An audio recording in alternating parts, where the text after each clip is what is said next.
tulis, datengin. Begitu udah dapat pelajaran luxury, hilang dari SKC. Ini beliau ada. Dan kita juga bisa menyontek beliau. Jangan dicontek orang-orang peraih luxury, tapi sekarang udah menghina SKC. Padahal itu mereka bisa berhasil karena doa-doa bapak-bapak yang ada di sini. Apa diterima? Dalam kondisi kita ini dapat uang atau nggak ada uang, banyak hutang atau nggak banyak hutang, atau kita dihina ataupun dipuji, kita tetap akan bahagia kalau kita lakukan 4 ini. Yang pertama, kita harus mengakui bahwa apapun yang terjadi saat ini, istri yang ada saat ini, anak yang ada saat ini, kejadian ekonomi yang saat ini kita sedang rasakan, sedang banyak hutang kita saat ini, sedang sakit kita saat ini, itu adalah harus kita terima, ridho. Yang pertama adalah ridho dengan ketentuan Allah yang diterima dari kemarin sampai detik ini. Itu adalah nomor 1. Kan gimana supaya kita bisa ridho? Ridho itu gak bisa didapatkan dari pesantren atau anak kita ataupun siapapun yang pesantren puluhan tahun pun belum tentu bisa menjalankan ridho, betul nggak? Karena ridho nggak bisa dipelajari, tapi bisa hasil latihan. Ini 4 macam ini nggak bisa dipelajarin, Bapak. Walaupun anaknya kiai, anaknya nabi, itu nggak bisa hanya dipelajari di 4 hal ini. Karena 4 hal ini bisa didapatkan dengan latihan, dengan masalah hidup, dengan guncangan hidup, dengan musibah, dengan kegetiran, dengan kepahitan, baru akan didapatkan 4 hal ini. Dan ini adalah rumus kita akan tenang dan bahagia walaupun kita dicaci, dihina, difitnah, itu gak akan bergeming dari kita andai kata kita melakukan 4 ini. Mudah-mudahan saya dan bapak-bapak semuanya diberikan taufik bisa melakukan ini. Tapi kalau nggak ditolong Allah nggak bakal bisa kita lakukan ini. Yang pertama apa?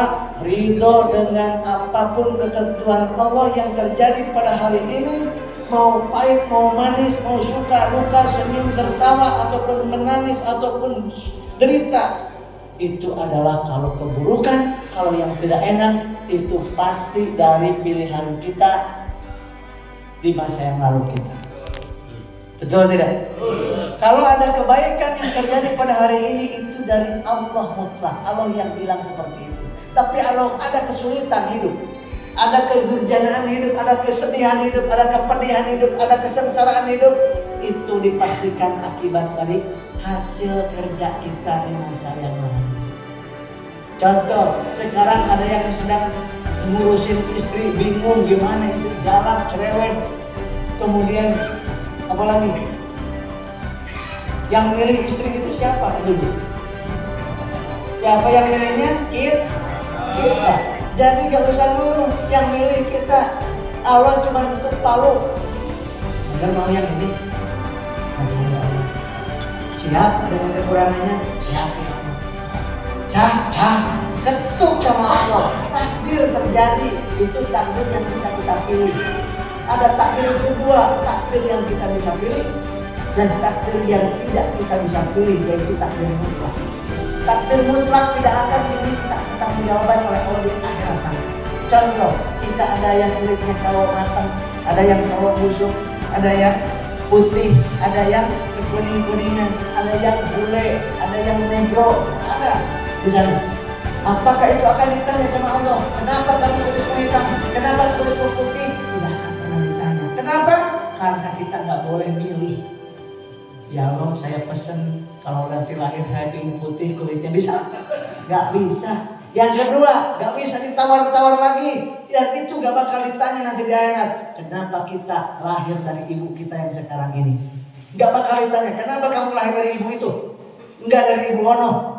Nggak bakal ditanya itu, karena itu takdir mutlak dari Allah Subhanahu Wa Taala. Nggak bisa diganggu-gugat. Yang ketiga adalah kenapa kita lahir di Malang. Ada yang lahir di Sukabumi, ada yang lahir di Madura. Kenapa nggak lahir di Amerika? Kenapa nggak lahir di Saudi Arabia? Kenapa nggak lahir di Madinah?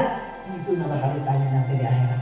Nggak bakal disalahkan. Kenapa kamu nggak di Arab kamu lahirnya? Nggak bakal. Karena itu kita tidak bisa menawar mau lahir di mana. Jadi yang akan ditanya di pertanggungjawaban adalah takdir yang bisa kita pilih. Jodoh, mau usaha mau tidak itu pilihan kita, bakal ditanya sama Allah. Mau malas mau semangat ditanya sama Allah. Sholat atau enggak sholat itu akan ditanya sama Allah. Dan Allah nggak memaksa, kamu harus sholat enggak, kamu harus masuk surga enggak. Tapi Allah inginnya kita masuk surga semuanya. Tapi yang memilih adalah kita. Kita mau memilih ke surga atau ke neraka itu pilihan kita. Sekarang kita pilih, dan itu takdir yang diberikan pilihan kepada kita. Mau memilih punya. Contoh yang nyata aja ya. Di sini ada Prai Luxury, Pak Haji Suharjo, Masya Allah, beliau. Prai Luxury masih berada ke SLC, Masya Allah, ditinggalkan seminar. Takbir. Allahu Akbar. Yang begini ini yang perlu kita contoh. Karena banyak sekali yang belum dapat Luxury, nangis-nangis di SLC. Datang ke Bandung pun datangin. Begitu dia dapat pelajaran Luxury, hilang dari SLC. Ini beliau ada, subhanallah. Takbir. Siap ngikutin beliau, siap? Siap ngikut beliau, siap? Siap. Yang Haji Suroto segitu udah banyaknya hartanya luar biasa. Setiap itu ke Bandung, SLC-nya ke Bandung. Beliau berarti di sini sekali, di Bandung sekali. 3 hari 3 malam beliau. Padahal udah banyak uangnya. Itu mudah-mudahan kita juga bisa menyontek beliau. Amin. Jangan dicontek orang-orang Prai Luxury, tapi sekarang udah menghina SLC. Padahal itu mereka bisa berhasil karena doa-doa bapak-bapak yang ada di sini. Minta ampun kepada Allah, malam-malam mereka sedang ngorok bisa jadi, mereka sedang enak-enak bisa jadi tidur, tapi bapak-bapak di sini menangis di sini, mohon ampun di sini, istighosah di sini. Emang mendoain diri kita sendiri? Kita doakan dan selalu, ya Allah berkahi PTBS. Ya Allah, sukseskan mitra-mitra kami seluruh PTBS di Indonesia, di semua PTBS ini, dunia dan akhirat ya Allah. Kita mintakan itu kepada Allah. Itu